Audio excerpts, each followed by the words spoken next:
नमस्कार. आपण पाहता जनसेवा न्यूज. मी मुख्य संपादक गणेश यमजरवाड. दिनांक 30/5/2024 रोजी शिवनी कुपटी राज्यस्तरीय रोड कुपटी येथे काही शेतकऱ्यांना विना परवानगी सेंद्रिय खत विक्री करणारे यांच्यावर व गाडी चालक यांच्यावर कारवाई झाली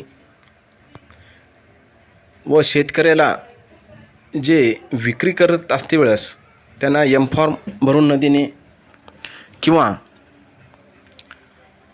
त्याकडे डिलिव्हरी चलन नसणे, विक्री पावती नसताना हे आढळून आल्यामुळे नांदेड जिल्ह्याचे कृषी अधिकारी साहेब व किनवट तालुक्याचे कृषी अधिकारी साहेब, इस्लापूरचे कृषी अधिकारी साहेब या सर्व टीमने यांच्यावर कारवाई केलेली आहे, जेणेकरून हा ट्रक MH26 AD 2885 या क्रमांकाचा अशोक लेलँड या कंपनीचा ट्रक आहे. यामध्ये वेगवेगळ्या 4 प्रकारची औषधी आढळून आली आहेत. त्यामध्ये मेगा S2 सिलिंग पावडर, त्यानंतर super 2 number super silicon, 3 number potash, 4 number Samrat PROM power अशा प्रकारे ही खते बियाणे आढळून आल्यामुळे यांच्यावर पोलीस स्टेशन इस्लापूर येथेही गुन्हा दाखल करण्यात आला आणि त्यानंतर हे जे 4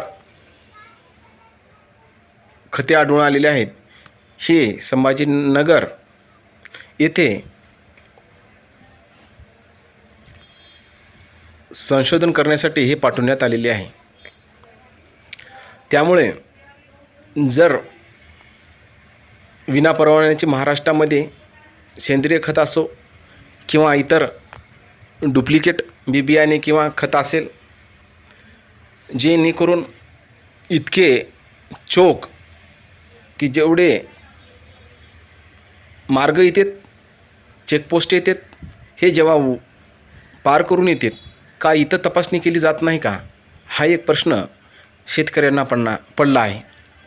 त्यानंतर विनापरवानगी ही तपासली जात नाही का, हा एक मोठा प्रश्न पडलेला आहे.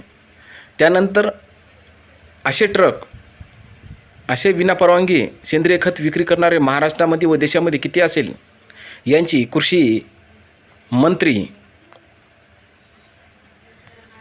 व राज्य कृषी मंत्री यांनी लक्ष देण्याची गरज आहे. कारण आता हे शेतकऱ्यांनी आपल्या मातीमध्ये, आपल्या शेतीमध्ये बियाणे टाकून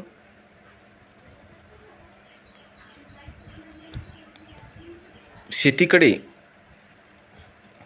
वाटचाल असते आणि पीक चांगले याव या आशानं व त्यामधून आपल्याला उत्पन्न चांगल्या प्रकारे मिळावं अशी आशा प्रत्येक शेतकऱ्याला लागून असते.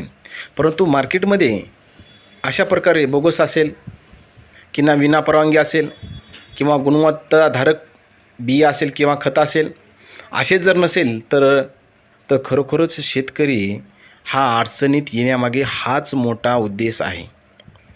शेतकरी हा शेतीमध्ये माल टाकून जे पीक येईल, एकीकडे शेतकरी आकाशाकडे प्रत्येक वेळेस पाहत असतो, पाणी येईल किंवा याकडे लक्ष लागत असते, परंतु पाणी वेळेवर येत नाही. कुठं वारा येऊन पिकाचे नुकसान होते, कुठं रोग येऊन पिकाचे नुकसान होते.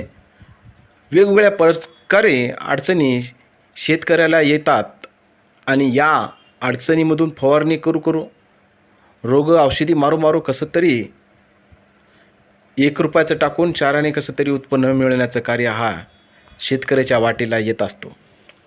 आणि त्यामधून ही जर पहिल्याच वेळेस जर असं बोगस बियाणे किंवा अशा प्रकारे ज्याच्यामध्ये क्वालिटी किंवा क्वांटिटी किंवा संशोधन जर झालेलं जर त्या शेतकऱ्याला जर मिळत नसेल, तर पहिल्याच वेळेस टाकलेला माल आणि जर त्याच्यामधून 0% जर बी नष्ट जर झाले तर तो वेळ बी वाया चालला, ते महिने वाया चालले आणि त्याची सर्व जी मेहनत आहे हे वाया जात आहे. आणि त्यामुळं घेतलेलं कर्ज कसं मिटेल? या सर्व अडचणी आहे या सर्व समोर त्या शेतकऱ्याला येत असते.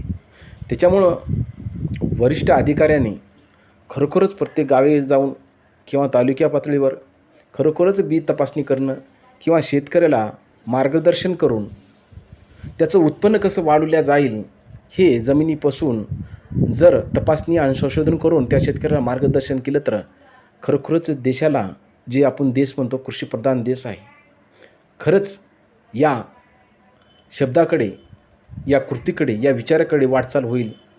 परंतु असे मुळातच होत नाही हे सर्व शेतकऱ्यांना व सर्व जनतेला माहीतच आहे.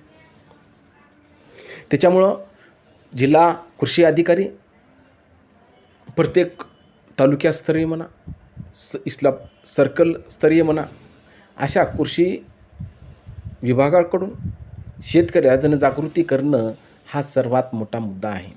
खरोखरच कृषी अधिकारी या मुद्द्याकडं वाटचाल करतील का, हाही जनतेला प्रश्न मोठा पडलेला आहे आणि शेतकऱ्यांनाही हा प्रश्न पडलेला आहे.